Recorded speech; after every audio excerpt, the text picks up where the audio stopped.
As for me specifically, I am a stranger and a wanderer in this world. I lived during the Soviet Union. I didn't think about anything. There is a work, there is a salary, there is also a house, parents, relatives, brother. Then I got married. I don't argue that my parents were not involved in my upbringing. Just like raising my brother.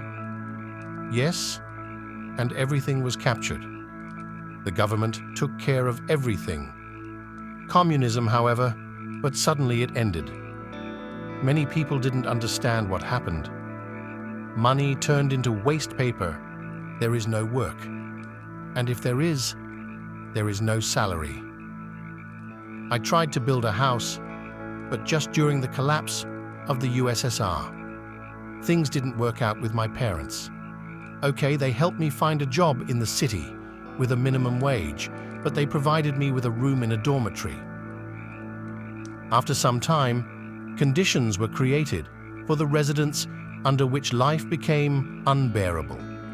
And one after another, they began to look for other options. My construction has stalled. My parents were outraged that my family began to interfere with my brother, and we started renting housing. The children grew up.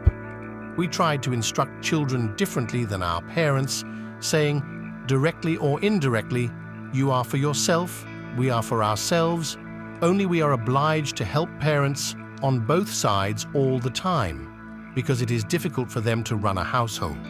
So I started looking for work in other cities and countries. But I had no luck with that either, and the wife kept to the minimum wage and spent the whole weekend with the children visiting their grandmothers, help run the household. We may not have been able to afford our children much, but we tried our best, having neither knowledge nor highly paid professions. With God's help, our children are now on their feet. Sometimes my wife and I thought about finding opportunities to purchase our own home, but our grandmothers told us that this was not necessary. You have everything, meaning what they mean. And then my mother died, and my brother flushed everything his parents had acquired down the toilet through his addiction to alcohol. The house was turned into a barn. The mother-in-law, by the way, calls herself a believer, constantly shouting that we are not there, that it's all hers, so I don't claim anything.